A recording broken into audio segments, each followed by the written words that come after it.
Rome, the eternal city, the capital of the most powerful empire the world has ever known. This is a city I have always been drawn to. Rome has always been inspired and shaped by its passionate sense of sacred mission. Popes and emperors, kings and consuls, they have all believed they served a higher purpose to fulfill the will of the divine. Rome was founded in 753 before Christ by two twin sons, Romulus and Remus. Once upon a time, a princess gave birth to twin sons, Romulus and Remus. A king or a wicked uncle, fearing that these two sons would become his rivals. So he ordered his faithful servants to throw them into the river.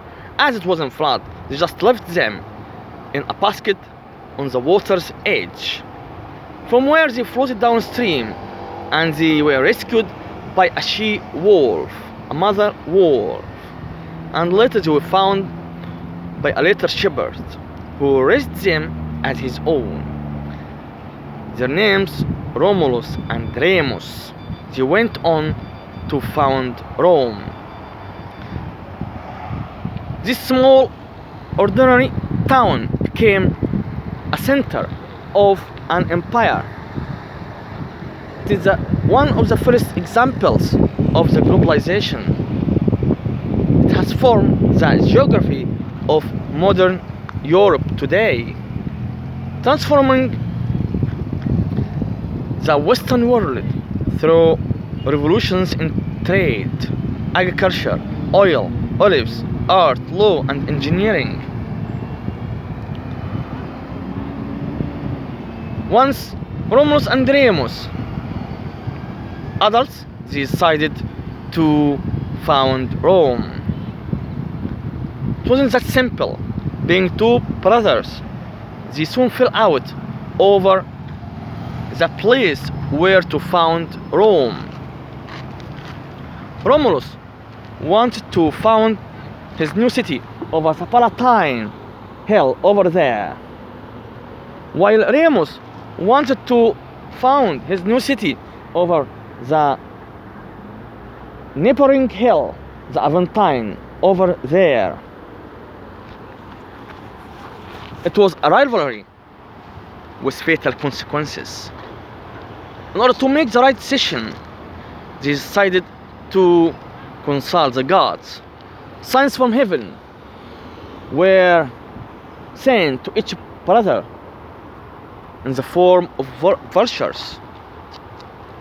So Remus saw first 6 birds over the Aventine hill over there, while Romulus saw more, 12 vultures over the Palatine hill over there. So each one claimed the god favored him. So Romulus started to build his walls over the Palatine hill to mark the boundaries of his new city. But Remus marked his brother by jumping over the half-built fortifications. It was a challenge, but Romulus answered it by killing his own brother Remus, and Romulus became the sole ruler of Rome. But Romulus, his first problem, that he had hardly any citizens for his city. So he declared Rome as an asylum for asylum seekers. So he welcomed the outsiders, criminals, killers, outcasts, refugees, the dispossessed, out and down for the whole Italy.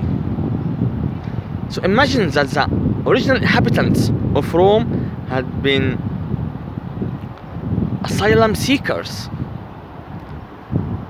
And Romulus, his next problem, that he had no women, so his city had no future. And none of the people of the neighboring towns were prepared to give their daughters to become Roman wives for a band of runaways, criminals, killers, outcasts, and refugees. They didn't think that this was a great husband material. So Romulus had to resort to a trick, had to invent a trick to multiply. So Romulus invited